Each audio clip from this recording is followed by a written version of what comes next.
Good afternoon. Thank you all for coming. My name is Christopher Salepi and I represent Angel Olivas.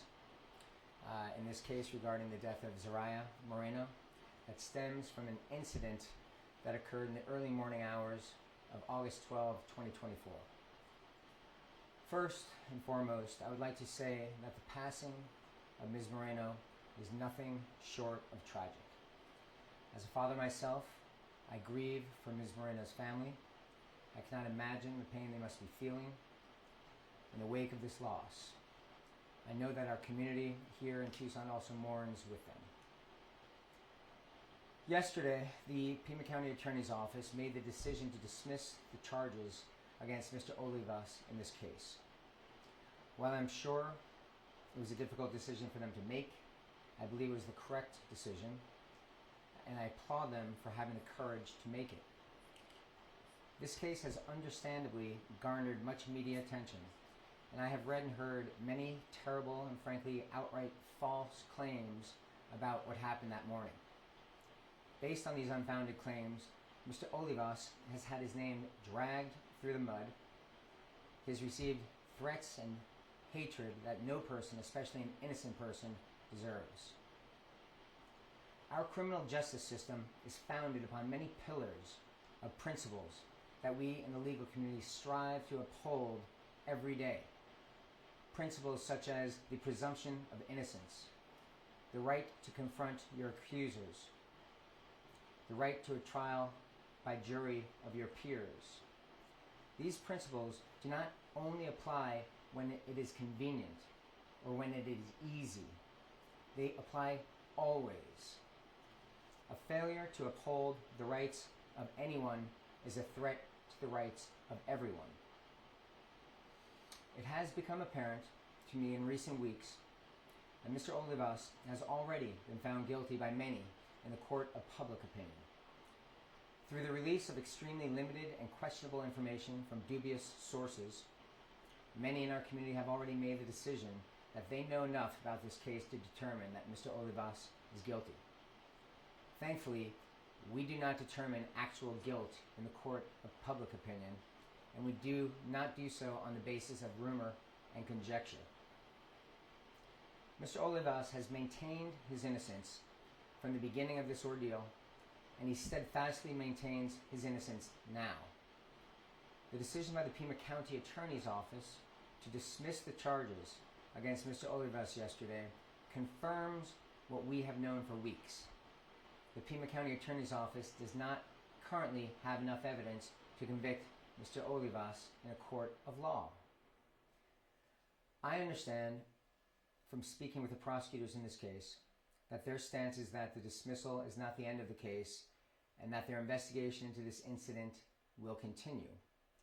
I welcome further investigation into this case, as I believe it will show that what happened that morning, while undoubtedly tragic, was not criminal, and that the gathering of further evidence will only serve to further solidify the decision of the Pima County Attorney's Office to dismiss these charges. If, at the conclusion of their investigation, the County Attorney's Office decides to pursue new charges against Mr. Olivas or different charges against Mr. Olivas, I would ask that the community withhold their judgment on Mr. Olivas' guilt until all of the evidence has been presented against him and he has had his day in court. Thank you very much for your time. I'll take a couple of questions. If there are items that have been unreported that would have made the reporting more fair, what was left out of the sheriff's reports, for instance? Because that's kind of been the main thing we've worked with. My information, we haven't even been disclosed the information. This guy hasn't been indicted, and we have not been disclosed information or disclosure in this case. And I will not violate client confidentiality either. That being said, we feel we have a clear picture of what happened that night because Mr. Olivas was the only other person there who's living right now. So we know what happened that night, and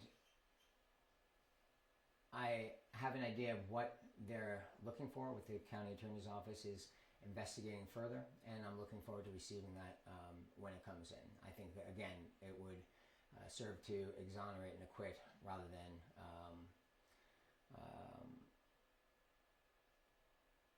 allow easier charges. Mr. Salepi, Jafet from News for Tucson. Why wait so long to talk about this? It's been more than a month since this incident happened. I was waiting, frankly, until I had some information from the county attorney's office. I was waiting. I was keeping our powder dry. I was being prudent. I was waiting until we got until one, he was getting indicted, if in fact he was getting indicted, and I had my doubts about that. And two, I was waiting until I got some disclosure from the county attorney's office because I wanted to see what their position was. If it was as weak as I imagined it was, I would have something strong to say. Clearly, they came to the same opinion as I have, that this is a case that should not proceed, that the charges should be dismissed, and that's what happened. I'd be curious to see if they ever come forth in the future. And you've alluded to, exactly what happened that night after talking with your client. Besides the interim complaint that he told deputies, the day he was arrested, what can you tell us happened that day? First of all, I don't know everything that happened that night. I know what my client told me, and I believe my client. Okay, so I'm not going to discuss what was told to me. If and when the county attorney's office charges this, which they should not, as far as I'm concerned, and I receive disclosure, we may follow up with that. But again, I'm not going to try this case in the court of public opinion. If this is charged once again, we'll go forward and acquit him through legal means. Have you seen the interim complaint yourself, read it? Is that a good basis of his account that night?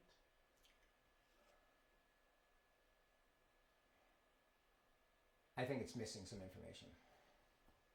You talked a lot about the court of public opinion, and if there were to be charges brought forward in the future, how does that play into kind of your guys' defense of Mr. Olivas when it comes to whatever proceedings may happen after that?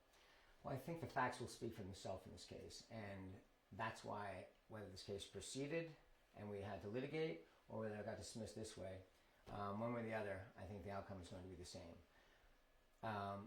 As far as it goes, though, if it gets charged, we'll see what happens then.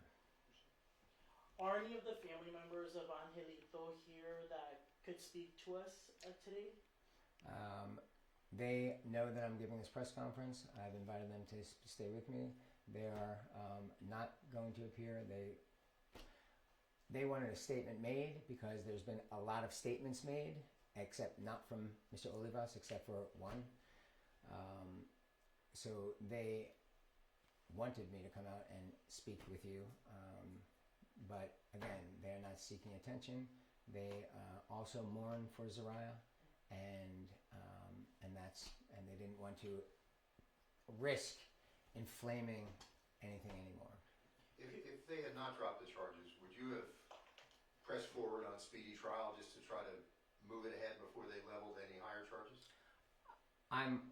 That's something that I contemplated, and frankly, I know you're familiar with the court system now, there's sort of a rocket docket going on right now anyway in court. We would not be seeking continuances in this matter. We would seek and look forward to litigate. Angelito, like you said, has been, under the public opinion of a lot of people, found guilty, like you said.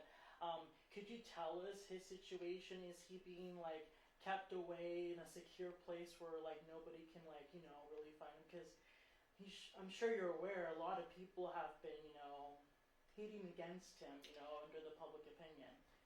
That's the thing. Look, when I've spoken with other lawyers about this case who only knew what was produced by the press or, in social media, whatever the case, everyone has a perplexed look on their face, there's something going on here that's not making sense. So, look, Angel's going about his life. He's, like I said, he's mourning, he's grieving. He's also, not only is he mourning a woman that he loved for a number of years, but he then had charges filed against him, and he was arrested. And so he's going through this process. It's extraordinarily tough on him, but he's a strong young man, and frankly, he's bolstered by his belief in his own innocence. Anything else? Thank you guys very much for coming. Thank you.